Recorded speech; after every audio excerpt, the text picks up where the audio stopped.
Deus seja louvado neste lugar, na minha vida e na sua vida, amém? Eu pergunto, como está a sua vida?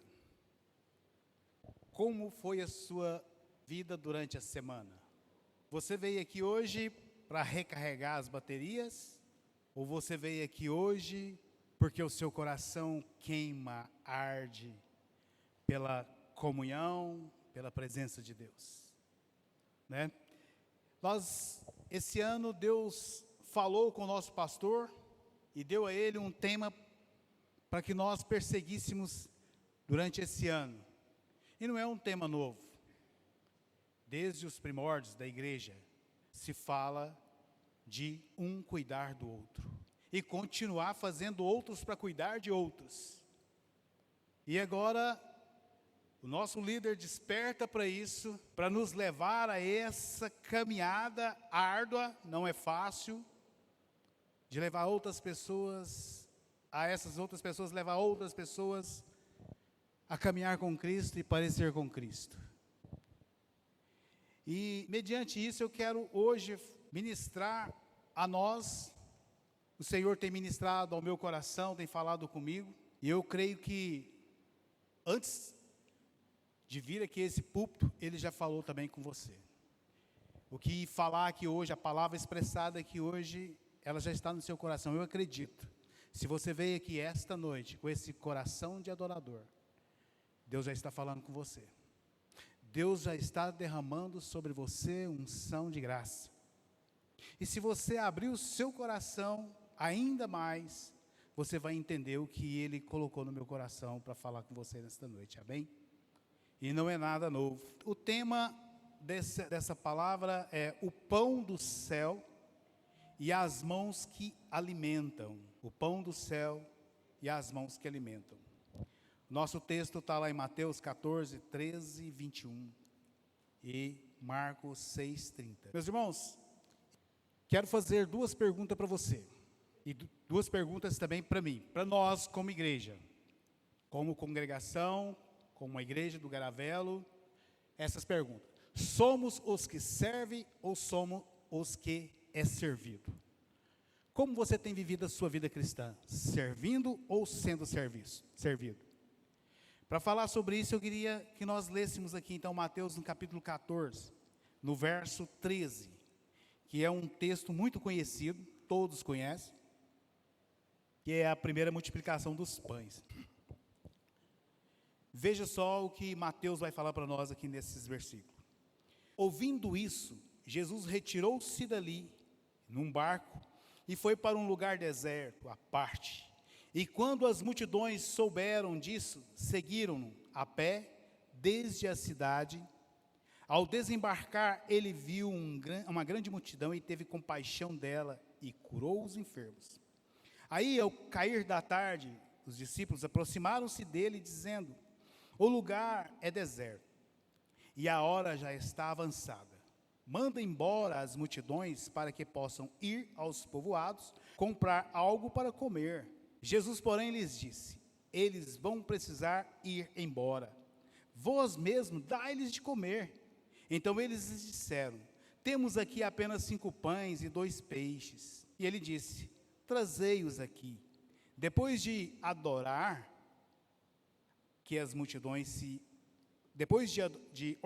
que as multidões se assentassem na grama, tomou os 5 pães e os 2 peixes, erguendo os olhos ao céu, abençoou-os, partiu os pães e depois os entregou aos discípulos, e eles os entregaram às multidões. Todos comeram e se fartaram, e recolheram-se 12 cestos com os pedaços que sobraram. Os que comeram foram cerca de 5.000 homens, além de mulheres e crianças. Olha, 5 pão para 5.000 homens, 2 peixinhos para 5.000 homens, fora mulheres e crianças. Se nós somarmos isso aí, vai dar quase 20.000 pessoas ali, não é verdade? Mas Jesus saciou a sede, a fome de todos. Então é isso que nós queremos hoje compartilhar com você. Eu quero dar um testemunho aqui da minha vida. Dos tempos para cá, eu tive 30 dias orando e jejuando para buscar uma direção do Senhor. Passou esses 30 dias, veio uma grande tribulação na minha vida. Foi tribulação em cima de tribulação. né? Carro estragou, peguei carro do vizinho para rebocar o meu, estragou também, tive que pagar isso. Tive um problema com a moto antiga, ela veio agora e muita despesa com essa moto e não sei nem onde anda. A minha esposa, por um triz, ela perderia o emprego porque ela estava negativada, a moto estava no nome dela. Problema de saúde, meu genro foi para a UTI, quase à morte, agora ele está bem, saiu da UTI, já está trabalhando. Deus ouviu a oração nossa, da igreja que orou e intercedeu. Deus nos abençoou e tem nos abençoado, tem trazido um tempo de calmaria. O problema da moto foi resolvido, essa moto já não está mais no nome da minha esposa, ela já não tem mais problema com isso, né? Os carros foram consertados, as coisas estão voltando ao normal e a alegria reinando em minha vida. Então eu queria trazer esse testemunho, para falar para vocês que nós, igreja, Deus cuida em todo o tempo. E uma palavra que Deus me deu, assim que começou a tribulação, o Senhor falou comigo, assim, ó: eleva os meus olhos para o monte, de onde me virá o socorro? O meu socorro veio do Senhor que fez o céu e a terra. Meus irmãos, é confiar plenamente, apesar da humanidade, apesar das fraquezas nossas, mesmo diante disso, nós entendemos que o Senhor está cuidando, não perca a esperança, amém? Deus seja glorificado. Pai, nesta noite nós te louvamos, por este lugar, pelas nossas vidas, e pela presença do Espírito Santo neste lugar. Pedimos ao Espírito agora, Pai, que fala conosco, ministra através do teu servo, e que os corações dos irmãos possam receber a palavra de fé, de encorajamento, de exortação e de consolo, em nome de Jesus, amém. Amém, queridos irmãos? Bom, então vamos entender então, somos os que servem, ou somos os que é servido? O verso 14, nós temos aqui, Jesus que compadece do povo. O que estava acontecendo? Vamos ver um contexto aqui. Quando os discípulos chegam até ele ali, e ele já havia feito muitos milagres, já esteve ensinando por muitos lugares, e ele tinha enviado os seus discípulos para pregoar, curar os enfermos, libertar os oprimidos de demônio, e anunciar o reino dos céus, e eles voltam ali, maravilhados, conta para o Senhor o que aconteceu, como Deus fez através deles. Mas eles trazem uma triste notícia. E eles anunciam que João Batista foi decapitado, o primo de Jesus foi decapitado. E se entristeceu Jesus.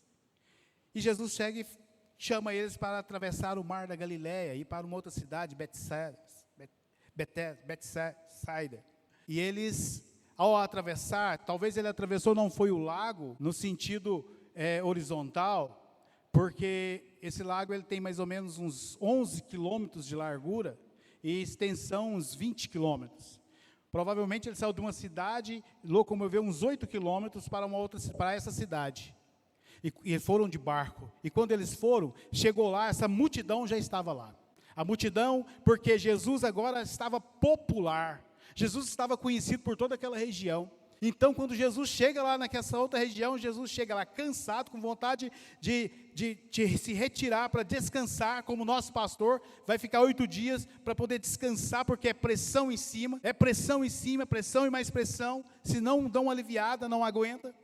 E Jesus, mais os discípulos, vai descansar de tanta luta, de tanta tribulação, né? De tanta obra, como Jesus humano. E ao chegar lá, a multidão estava toda lá. Eles andaram a pé, 8 quilômetros. E 8 quilômetros naquela época ali não era fácil andar. Você já andou em trieiro, 1 quilômetro em trieiro? A demora que é, a caminhada, né, David, com os meninos? Gastou muitas horas, né? Foram 10 quilômetros? 20 quilômetros, né? Então, assim, leva tempo. Imagina isso, e esse povo chegou lá primeiro do que eles. Mas Jesus compadeceu dessa multidão. Jesus poderia falar, não, eu estou cansado, vai embora, caça um rumo para vocês. Mas não, a Bíblia diz que ele compadeceu. Meus irmãos, e esse texto da multiplicação dos pães aqui, ele está nos 4 evangelhos. Os 4 evangelhos falam do mesmo assunto. Por quê? Porque vai mostrar a divindade, mostrar quem é Jesus. Os evangelhos sinóticos, sai da mesma fonte, e João vai escrever, o evangelho de João escreve 20 anos depois, em defesa, ao fazer uma apologia, em defesa às heresias que estavam surgindo. João escreve mostrando que Jesus era Deus, que Jesus ressuscitou, porque não criam nisso. Via Jesus híbrido, viu Jesus só metade Deus, metade homem, não cria na ressurreição. Aí João escreve, mas os 4, cada um vai trazer detalhes, que vai nos trazer a clareza do que esse texto está falando para nós. Então aqui Jesus compadece desse povo, tem compaixão desse povo, e Jesus lá no Evangelho de João, vai mostrar que Jesus está mostrando para eles, que esse povo é como ovelha sem pastor, é como ovelha sem pastor, um povo que estava sem pastor, sem direção, mas Jesus ali, quando usa de compaixão e misericórdia, Jesus está falando, aqui está o pastor que vai cuidar de vocês, aqui está o pastor que vai alimentar vocês, vai saciar a sua sede, vai proteger vocês, vai ensinar vocês. Quando Jesus reúne ali, nesse deserto ali, e esse deserto não é um deserto geográfico, características geográficas, é um deserto de características urbanas, de urbanização. Lá não tinha shopping center, lá não tinha uma peixaria, lá não tinha uma padaria, lá não tinha um hipermercado Moreira, ou hipermercado Tatico. Não, era um lugar que não tinha estrutura urbana, era deserto. Mas aí, esse povo ali, cansado também, extenuado pelas caminhadas, esperar Jesus ali, né? Mas Jesus se compadece e ensina esse povo, cura os enfermos, ama esse povo. Aí os discípulos falam para o Senhor, Senhor, mas se faz tarde, manda esse povo embora. Jesus, estão com fome, cansados. Jesus fala para eles, alimenta eles. E Filipe fala para o Senhor, como alimentar essa multidão aí? Se tivesse 200 denários aí, ainda era difícil. Porque um denário é equivalente a um dia de serviço. E se você somar esses 200 denários, vai dar aí quase mais de 7 meses de trabalho. Então ele fez esse cálculo, e Filipe, muito calculista, né, pragmático, vai trazer essa solução para resolver isso. Mas Jesus não queria ouvir isso. E você vê aí no verso 16, né, Jesus ensinando para os discípulos também, porque tudo que Jesus fazia era uma forma didática de ensiná-los como andar, como caminhar. Jesus vai ensiná-los.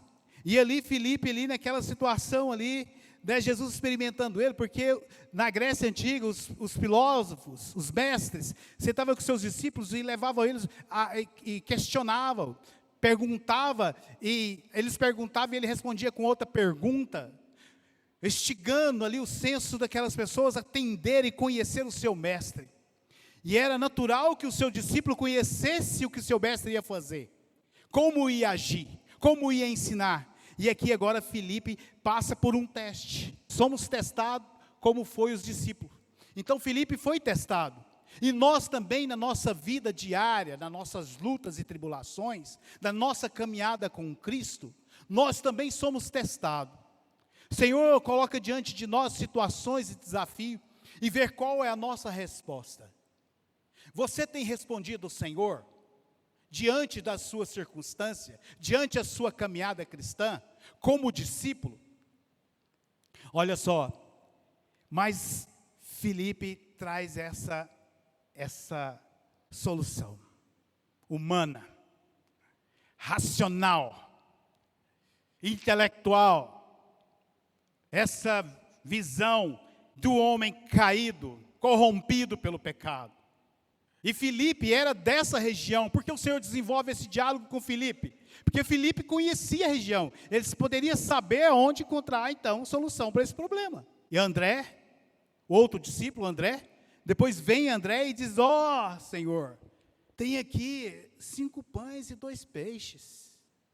Ó, parece uma ideia boa, né? Entendeu que o Senhor Jesus poderia fazer, porque ele já tinha experimentado milagres. O livro de João relata, o Evangelho de João relata 7 milagres, para mostrar a divindade de Cristo.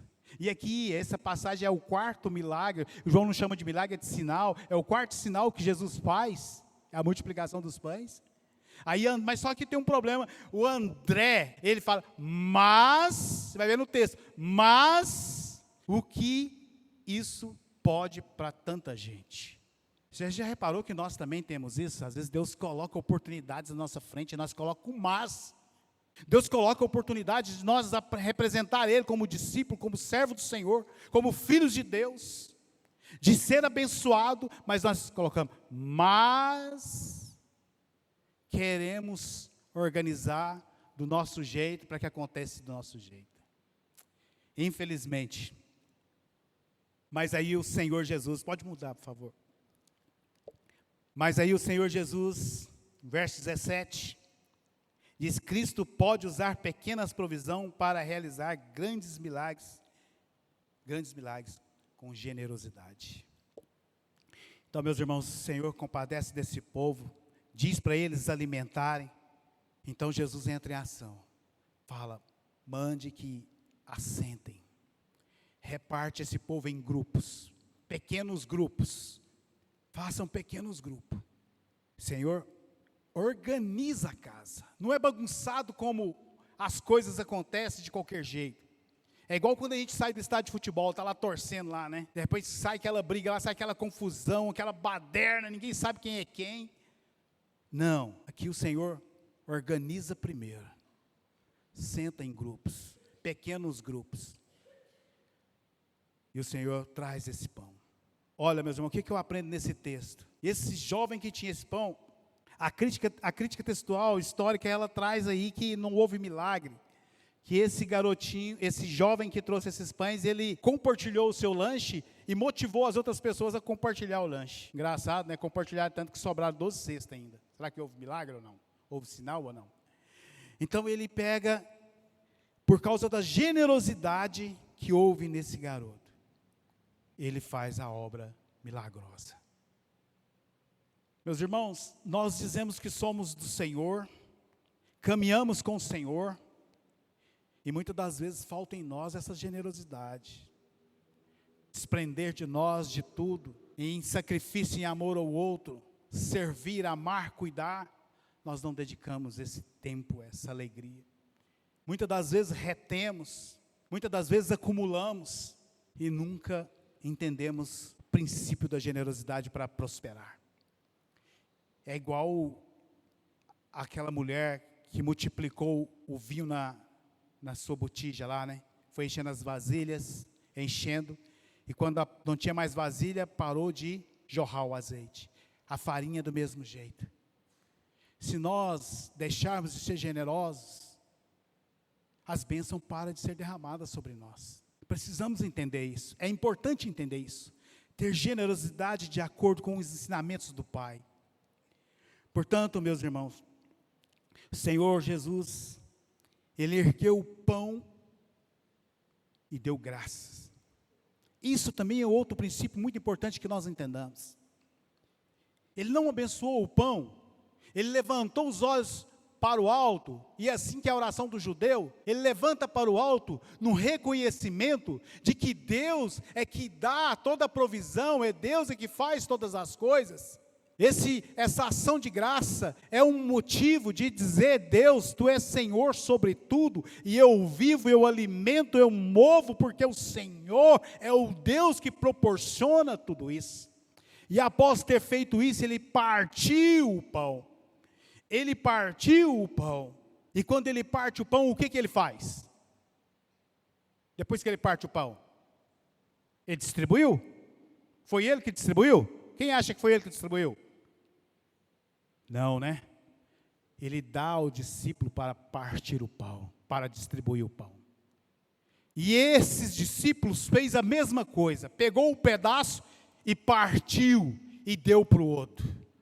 E foi assim, 12 pedaços, e dos 12 pedaços foi multiplicando, e cada um pegava e partia, e alimentava, partia e alimentava, iam partindo esse pão, e alimentando, gerando vida. Isso mostra o maná no deserto, isso mostra o que o Senhor fez no passado, e esse não foi o primeiro milagre, primeiro sinal de multiplicação de pães. Isso aconteceu no livro de Reis, em Números. Você pode ler a sua Bíblia, e você vai ver essas passagens com os profetas. Mas aqui tinha um sentido especial. Aqui nos mostra que esse Cristo é Deus, e esse Deus vive em nós, através de nós. através da generosidade, do amor, do perdão, da compaixão e da misericórdia. E nós precisamos entender isso, meus irmãos. A multiplicação dos pães nos mostra algo, e é muito importante nós entendermos isso. Ela nos mostra a compaixão de Cristo. Cristo, ele é 100% Deus, 100% homem. Mas a Bíblia diz que ele não usurpou da sua glória, não usou da sua glória, foi homem. O tempo que ele esteve aqui como homem. E todas as maravilhas que foram feitas pelo Filho do homem. Todos os sinais foram feitos pelo Filho do homem. E Jesus, na sua humanidade, cheio de amor e compaixão, na multiplicação desses pães, ele demonstra isso. Compadece do povo. Aquele povo era como ovelha sem pastor. O Salmo 23 diz que o Senhor é o meu pastor, nada me faltará. Aqui Jesus está mostrando, eu sou o seu pastor, nada te faltará. Aqui para a igreja o Senhor Jesus está dizendo para nós, eu sou o seu pastor, nada te faltará.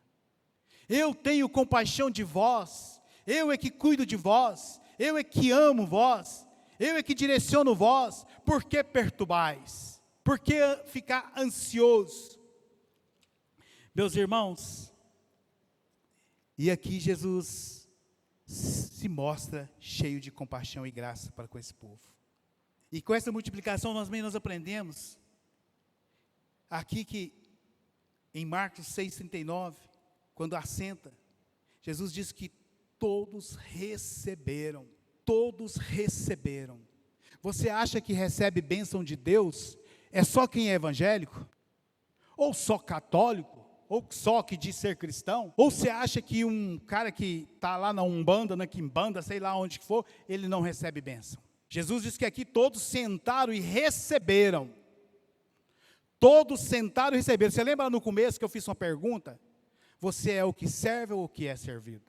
Muitas das vezes, tem muita gente dentro dos templos e vai ali mesmo só para receber uma bênção. Porque quando esse povo se locomove de um lado para o outro, ele está atrás de quê? Da bênção. Ele está atrás da bênção. Mas quem estava servindo? Eram discípulos. Eram discípulos. Então, meus irmãos, quando o Senhor abençoa e parte esse pão, todos recebem. Principalmente os discípulos. E recebem e com generosidade repartem. Então hoje, se queremos ver pessoas abençoadas, nós precisamos ter esse mesmo coração de Jesus. Ter compaixão e repartir com todos, independente de quem é ou seja. Amá-los, protegê-los, orar por eles, socorrê-los, abençoá-los. E outra coisa que nós aprendemos aqui é a gratidão pelo poder da generosidade de Deus. O Salmo 107 nos ensina isso. Gratidão. Gratidão em reconhecimento de que esse Deus é Deus acima de tudo e todos. E cuida de nós de uma forma tão amável, tão maravilhosa. Precisamos entender isso, que generosidade é princípio de prosperidade. Generosidade é princípio de bênção. Outra coisa que nós aprendemos aqui é a cooperação dos discípulos. Atos 1:8 diz que foi dado poder, autoridade para os discípulos. Em Atos, nós já não temos o Senhor presente, mas sim o Espírito Santo. E esse poder, esse dínamo de Deus está em nós. E agora nós, como discípulos, podemos cooperar com o Senhor, fazendo a obra, dando continuidade à missão, levando o evangelho, o amor, o perdão, a compaixão, a misericórdia, frutificando, para que pessoas se alimentem dos frutos em nós, através de nós. Precisamos compreender isso, meu irmão, que nós fomos chamados para cooperar com a missão, para cooperar como discípulos. E o que é ser discípulo? Discípulo é alguém que segue Jesus. Discípulo é alguém que imita Jesus. Discípulo é alguém que renuncia o seu jeito de ser para viver o jeito do seu mestre. Porque está aprendendo isso, está sendo impresso no seu coração esta verdade. E precisamos entender isso. Não podemos mais ser apenas servidos. Temos que aprender agora a servir. E aprendo também que a fartura de bênção, em João 7,38, porque agora, aqueles que creem em Jesus, aqueles que renderam ao Senhor, não como multidão atrás de uma bênção, esses, do seu interior, flui rios de água viva. Outra versão, essa versão aqui fala que correntes de água viva. Então, por onde nós passarmos, essa corrente vai estar passando e as pessoas vão saciar a sua sede. É água viva. O rio corre. Há um filósofo que diz que ninguém entra na mesma água de um rio 2 vezes. Porque a água é corrente e a vida corre. Então, nós precisamos compreender isso, aprender isso nesse texto. Fartura de bênção. Se o rio está correndo através de nós, está em movimento, é bênção, é bênção, é bênção. Eu vou ser bênção na vida do meu vizinho, eu vou ser bênção na minha escola, eu vou ser bênção na minha igreja, eu vou ser bênção no meu trabalho, eu vou ser bênção no meu lazer, eu vou ser bênção no meu PGM, eu vou ser bênção onde quer que eu esteja, porque o rio está fluindo. Bênção, é fartura de bênção. E aprendo também a questão da economia. Não deixar de fazer bom uso de tudo que Deus nos dá. Isso é ruim, é negativo. E Deus nos dá vida, Deus nos concede dons naturais, né? Habilidades. Deus nos concede dons espirituais. E o que eu e você estamos fazendo com esses dons? Estamos aí na economia desses dons ou estamos deixando ele fluir como um rio de água viva? A corrente de águas viva. O Senhor traz para nós ali em Mateus 25, do 14 ao 30, sobre aquela passagem que o Senhor entregou 5 talentos a um, 2 a outro e 1. O primeiro multiplicou, entregou, ele disse, servo bom e fiel, entrará no meu descanso. O outro, é a mesma coisa, e o último, Senhor, tive medo porque tu és duro, é firme, né? Colhe onde não semeou e tal, eu enterrei. Quantas pessoas não têm enterrado esses talentos? Economia. Se o rio está fluindo, nós não podemos fazer isso. E o Senhor disse para aquele homem, aparta de mim, vai para o lago de fogo e enxofre, não tem parte comigo. Nós não podemos ser multidão. Jesus está ali, vou lá, glória, ali está tendo a campanha do cajado, glória, ali está expulsando demônio, glória, ali vai curar enfermo, não podemos ser assim. Não podemos ser alguém que vai com a mochilinha, com a capanguinha para receber uma bênção, encher a capanga e voltar. Não podemos. A nossa vida é uma vida de correnteza, fluindo a vida diária. Precisamos entender isso, porque senão pode acontecer como aconteceu com esse talento enterrado. Mas eu quero trazer para nós também as características do Messias esperado pelos judeus. Os judeus esperavam um Messias humano e descendente de Davi. Jesus, 100% homem, da genealogia, nos livros da genealogia, livro de Mateus e Lucas, nós vamos ver, Jesus veio da descendência de Davi, né? Nós cremos nisso e temos certeza de que Jesus era 100% homem, que ele morreu e ressuscitou, mas os judeus ainda continuam esperando esse líder, esse Jesus, né, para reinar, para fazer um governo secularizado. Outra característica, esperavam um líder político e espiritual. Essas são características que o judeu espera. Líder político, que iria resolver os problemas de Israel daquele tempo, que era o Império Romano, opressor, né, espiritual, na religião judaica antiga, da Torá, da lei, eles estavam esperando. Nós não. Nós esperamos, nós temos Jesus como nosso líder, como nosso Deus, como nosso Senhor. A política dele é o reino de Deus, é amor, é perdão, é justiça, é graça, é compaixão, é misericórdia. E essa espiritualidade dele é o Espírito Santo em nós, levando nós a frutificar, dar frutos. E outra característica, meus irmãos, eles esperam a reconstrução do templo. Esperava a reconstrução do templo, que foi destruído pelo general Tito, tomado pelos muçulmanos, e eles ainda esperam isso. E nós, como igreja, somos habitação do Espírito Santo, somos como tijolinhos, fazemos essa habitação do Espírito Santo, de Deus. Eu e você, o Senhor habita em nós, no nosso coração, somos templo do Espírito, mas os judeus ainda continuam esperando. Muitas pessoas ainda têm visto um Deus transcendente, um Deus que está além da minha capacidade racional, física de compreender, e que é esse Deus que quando eu preciso de algo, eu vou lá e busco a bênção. Muita gente está assim dentro da igreja, meus irmãos, mas nós precisamos sim compreender que Deus também é imanente, Ele está de forma intrínseca, Ele está amalgamado conosco, está junto conosco, presente em nossas vidas, na sua criação, Ele não abandonou. Esse é o nosso Deus, e nós temos que desfrutar dessa presença, confiar nele, porque Ele está conosco, mesmo as lutas e tribulação, parece ferrenha, mas Ele está ali cuidando, amém? Ou glória, ou misericórdia, como diz o Valmir. Unificação do povo judeu, outra característica da espera do Messias, que o povo judeu seja unificado, e nós entendemos que a unificação hoje para nós é a igreja una, a igreja universal, a igreja católica.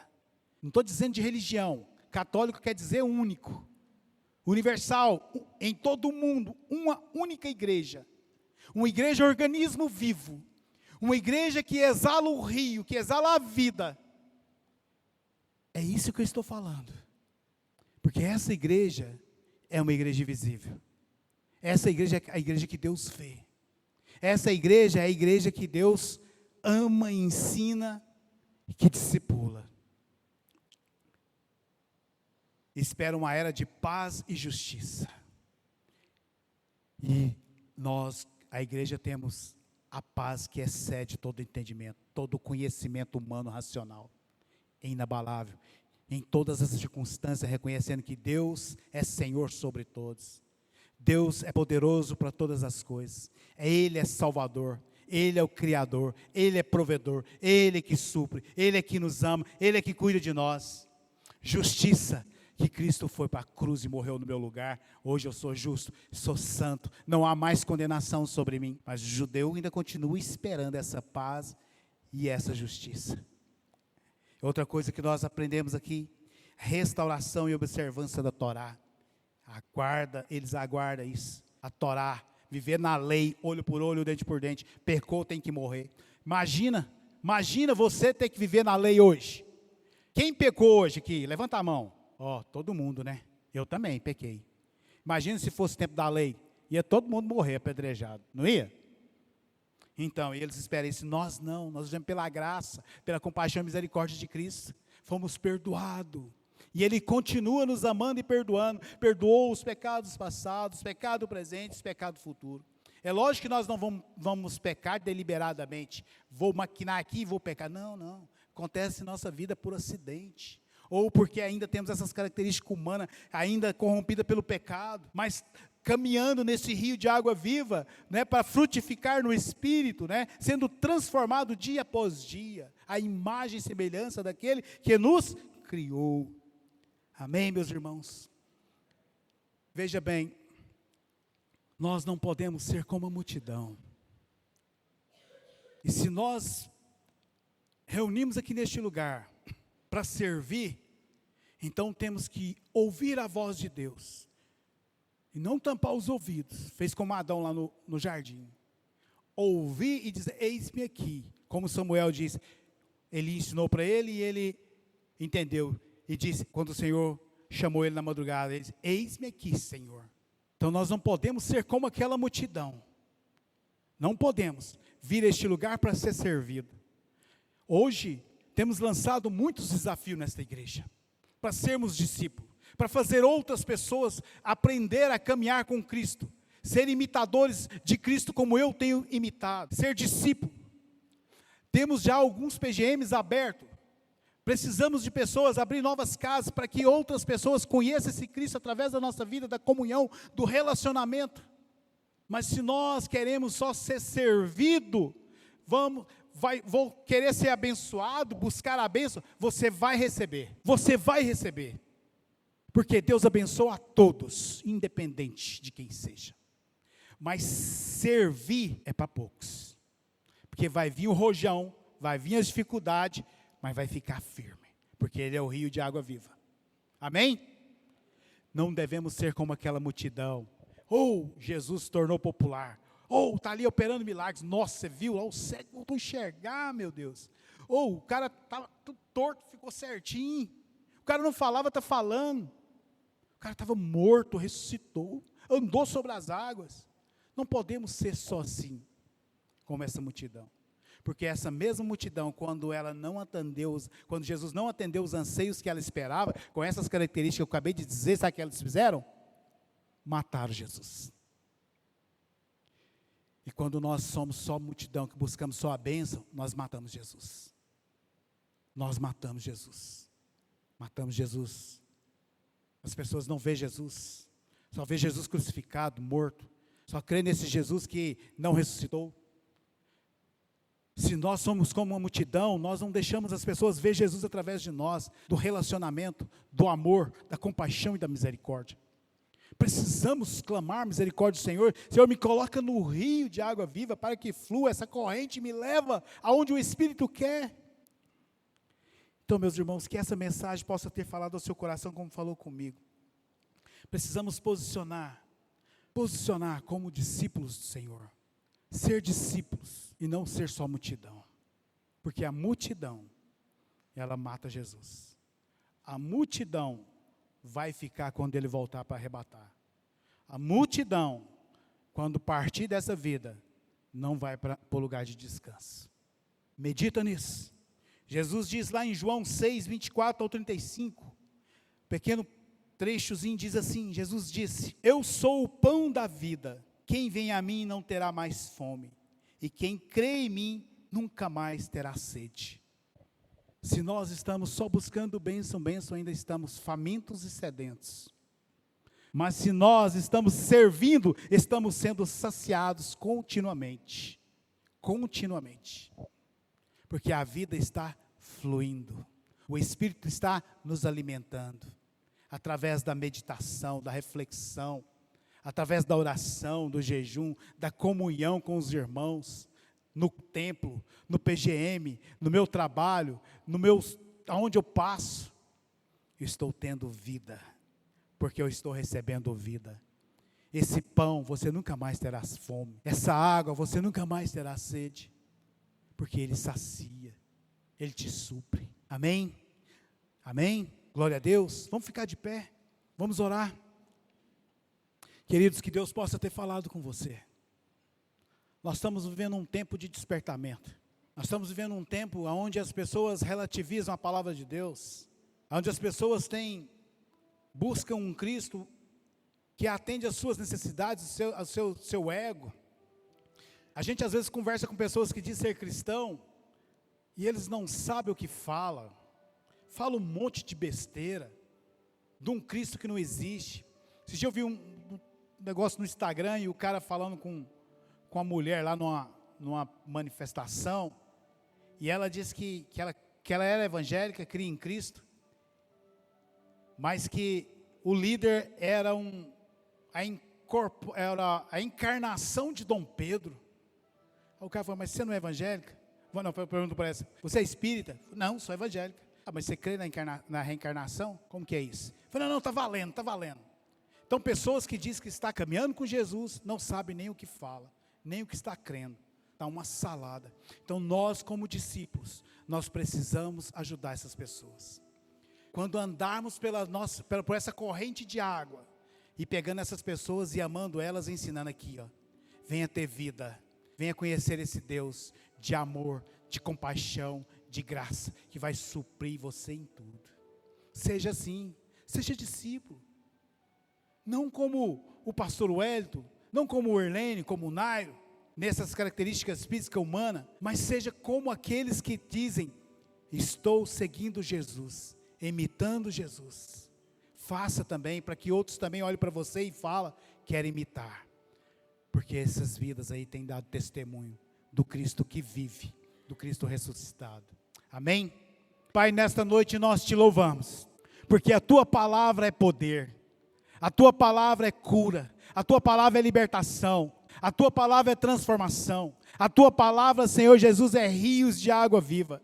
A tua palavra, Deus, é pão que nos alimenta. A tua palavra, Deus, é que nos guia e nos dirige, ó Pai, em nossos caminhos, como homem, como mulher, como criança, como jovem, velho. A tua palavra, Deus amado, é que nos exorta, que nos consola, que nos edifica. A tua palavra, Deus santo, é que nos faz novas criaturas. A tua palavra, Deus, é que nos faz ser benditos do Senhor, cheio de compaixão e misericórdia. A tua palavra, Deus, é que nos faz frutificar, frutos de paz, de alegria, de amor, compaixão, misericórdia, de perdão, de justiça, de santidade. E quando as pessoas estiverem sedentas desse pão, vão olhar para nós e vão poder alimentar em nós, Pai, desse pão que o Senhor partiu a sua vida e deu para nós, e do mesmo jeito agora nós queremos partir a nossa vida como pão e repartir, ó Deus, para os que sofrem nesta caminhada. Pai, que entendamos hoje que também somos pão, que entendamos hoje, ó Deus amado, que somos água para saciar a sede daqueles que se perdem no caminho, para alimentar aqueles que têm fome de justiça, que têm sede de justiça e de paz. Por isso, Deus, vê a tua igreja nesta noite e abençoa o teu povo.